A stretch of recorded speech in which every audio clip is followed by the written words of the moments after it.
গান্ধীৰ আদৰ্শেৰে নাগৰিকত্ব আইনৰ বিৰোধিতা এহাতত প্লে কাৰ্ড আনখন হাতত গীতা সাৱতী সচিবালয়ৰ পদূলিত বৰপেটাৰ গুণজিৎ শৰ্মা মুখ্যমন্ত্ৰীক সাক্ষাৎ কৰি স্মাৰক পত্ৰ দিয়াৰ লক্ষ্য উল্লেখযোগ্য যে 28 ডিচেম্বৰৰ পৰা বৰপেটাৰ এইগৰাকী কবি গুণজিৎ শৰ্মাই পদযাত্ৰা কৰিছিল দিছপুৰ অভিমুখে গান্ধীৰ অহিংস পথেৰে আগবাঢ়ি অহা শৰ্মাক গুৱাহাটীতো বিভিন্নজনে জ্ঞাপন কৰে সন্মান আৰু কবিগৰাকীৰ মতে অহিংস পথেৰে জাতিৰ স্বাৰ্থত ওলাই আহিব লাগে সকলো লগতে মুখ্যমন্ত্ৰীগৰাকীৰ ভূমিকাক লৈও ক্ষোভ কবি গুণজিৎ শৰ্মাৰ তেখেতসকলে যি ধৰণৰ পৰিৱৰ্তনৰ গান গাইছিল অসমীয়া ৰাইজখনে ভাবিছিলে যে কিবা নিশ্চয় পৰিৱৰ্তন হ'ব এনেকুৱা পৰিৱৰ্তনৰ কথা আমি আশা কৰা নাছিলোঁ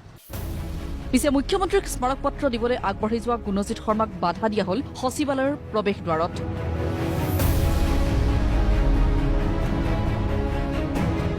আৰু লৈ যোৱা হ'ল দিছপুৰ থানালৈ